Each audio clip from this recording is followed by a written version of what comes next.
누군가 심한 우울증을 겪고 여러 차례 자살 시도를 했다면 그 사람은 믿음을 잃었거나 구원받지 못한 사람일까요? 가난 때문에 걱정하고 부부간의 갈등으로 늘 다투고 불치의 병으로 두려움 속에서 하나님을 원망하는 사람을 만났을 때 저는 그들을 어떻게 하나님께로 인도할지 그 답을 알지 못해 답답함을 느끼곤 했습니다. 그러다 윌리엄 쿠퍼라는 영국 시인의 삶에 관한 글을 읽고 이사야서 42장 3절에 상한 갈대를 꺾지 아니하며 꺼져가는 등불을 끄지 아니하고 진리로 공의를 베푸시는 하나님을 알게 되었습니다. 이 말씀의 진리를 알게 되면 우리는 이제 그 어떤 처지에 있는 사람도 확신에 찬 위로로 하나님께 인도할 수 있게 될 것입니다.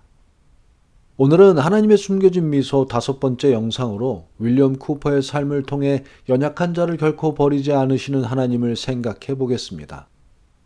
윌리엄 쿠퍼는 영국의 천재 시인이자 찬송가 작가로 그의 작품은 오늘날까지도 전 세계 교회에서 불리고 있습니다. 그는 샘물과 같은 보혈음과 주 하나님이 크신 능력 같은 불후의 찬송시를 남겼습니다. 그러나 그의 삶은 기쁨보다 깊은 우울과 절망의 시간들로 가득했습니다. 그는 평생 심각한 우울증과 자살 충동에 시달렸으며 정신병원에 여러 차례 입원했습니다. 그럼에도 불구하고 하나님은 그를 버리지 않으셨습니다. 오히려 그의 약함을 통해 하나님의 강함이 드러나게 하셨습니다. 쿠퍼는 기쁨으로 승리한 사람이 아니었습니다. 그는 절망 속에서도 하나님의 손에서 떨어지지 않았던 사람입니다. 쿠퍼의 인생은 어린 시절부터 상처로 시작되었습니다. 그가 6살 때 어머니가 세상을 떠났습니다. 그는 평생 그 상실을 잊지 못했습니다. 그는 훗날 이렇게 썼습니다. 어머니가 돌아가신 뒤 나는 세상에서 가장 사랑받지 못한 아이가 되었다. 그는 기숙학교에서 심한 괴롭힘과 조롱을 당했습니다. 이 시기의 외로움과 불안은 그의 영혼에 깊은 그림자를 드리웠고 훗날 그의 우울증의 뿌리가 되었습니다. 청년 시절의 쿠퍼는 법조인이 되기 위해 공부했지만 시험을 앞두고 극도의 불안과 공포 발작을 겪었습니다. 그는 정신이 붕괴되었고 결국 자살을 시도했습니다. 그의 기록에 따르면 그는 3번의 다른 방법으로 목숨을 끊으려 했으나 하나님께서 번번이 그를 막으셨습니다. 그는 나중에 이렇게 회상했습니다. 나는 죽으려 했으나 하나님께서 그때마다 길을 막으셨다. 이제 나는 그분의 자비가 내 생명을 붙드셨음을 안다. 이 사건 이후 그는 세인트 알번스 정신요양원에 입원했습니다. 거기서 그는 성경을 읽기 시작했고 요한복음 11장 43절 나사로야 나오라는 말씀을 읽던 중 하나님의 은혜를 깊이 체험했습니다. 그는 이렇게 기록했습니다. 그 순간 내 마음의 어둠이 걷혔다. 나는 빛을 보았다. 예수님께서 나를 부르셨다.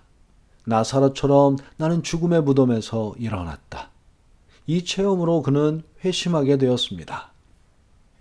하나님은 쿠퍼에게 특별한 친구 한 명을 보내셨습니다. 바로 어메이징 그레이스의 작사자 존 뉴턴이었습니다. 두 사람은 같은 마을인 올리에서 목회자와 교인으로 만났습니다. 뉴턴은 쿠퍼의 정신적 불안과 우울을 깊이 이해하고 그를 신앙 안에서 끊임없이 격려했습니다. 그들은 함께 찬송시를 쓰기 시작했습니다. 이 시들이 모여 나온 곳이 바로 온리 찬송가집입니다.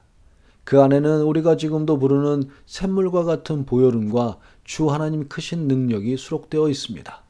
이 찬송들은 쿠퍼의 절망 속에서 태어난 믿음의 시였습니다. 회심 이후에도 쿠퍼의 고난은 끝나지 않았습니다. 그는 여러 차례 심한 우울증 발작과 정신적 혼란을 겪었습니다. 그는 스스로 나는 구원받지 못한 사람이라고 생각하며 절망했습니다. 그러나 아이러니하게도 그의 가장 아름다운 찬송시는 바로 그런 절망 속에서 쓰여졌습니다. 하나님은 놀라운 방법으로 일하신다. 그분은 바다 위에 발자취를 남기시고 폭풍 위를 타신다. 이 찬송시는 통일 찬송가 80장에 한국어로 이렇게 번역되었습니다. 주 하나님 크신 능력 참 신기하도다. 바다와 폭풍 가운데 주 운행하시네. 이 시는 단지 문학이 아니라 절망의 한가운데서 터져나온 신앙의 고백이었습니다.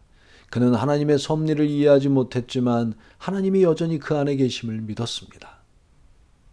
쿠퍼는 우울증을 이겨낸 사람이 아니라 우울증 속에서도 하나님의 은혜에 붙들린 사람이었습니다. 그의 인생은 성공적인 믿음의 모델이 아니라 하나님이 연약한 자를 결코 버리지 않으심을 보여주는 모델입니다. 쿠퍼의 생애는 우리에게 하나님이 절망 속에서도 여전히 역사하신다는 사실을 가르칩니다. 우리의 손이 하나님을 놓쳐도 하나님은 결코 우리의 손을 놓치지 않으십니다. 말년의 쿠퍼는 여전히 정신적 고통 속에 살았습니다. 그는 종종 자신의 구원을 의심했고 하나님의 침묵에 괴로워했습니다. 그러나 그를 돌보던 친구들과 목사들은 이렇게 증언합니다. 그의 마지막 순간 그의 얼굴에는 깊은 평안의 미소가 있었다. 그는 세상을 떠나며 나는 이제 고통이 없는 빛 가운데로 간다라는 말을 남겼다. 그의 생애 전체는 하나님의 숨은 미소의 구체적인 증거였습니다. 쿠퍼는 자신의 생애 내내 약했으나 바로 그 약함 속에서 하나님의 강함이 드러났습니다. 그의 시와 찬송은 이렇게 외칩니다. 하나님은 폭풍 속에서도 나를 타고 운행하신다. 쿠퍼는 결코 하나님을 붙잡을 만큼 강하지 않았습니다. 그러나 하나님은 그를 놓지 않으실 만큼 강하셨습니다. 하나님은 상한 갈대를 꺾지 아니하시며 꺼져가는 등불을 끄지 아니하시고 고난이라는 찡그린 섭리 뒤에서 우리를 향해 미소 지으시는 우리의 친아버지이십니다. 다음 시간에는 고난받은 선교사 데이빗 브레이너드의 삶을 통해 소망으로 견디는 고난의 능력에 대해 생각해 보겠습니다.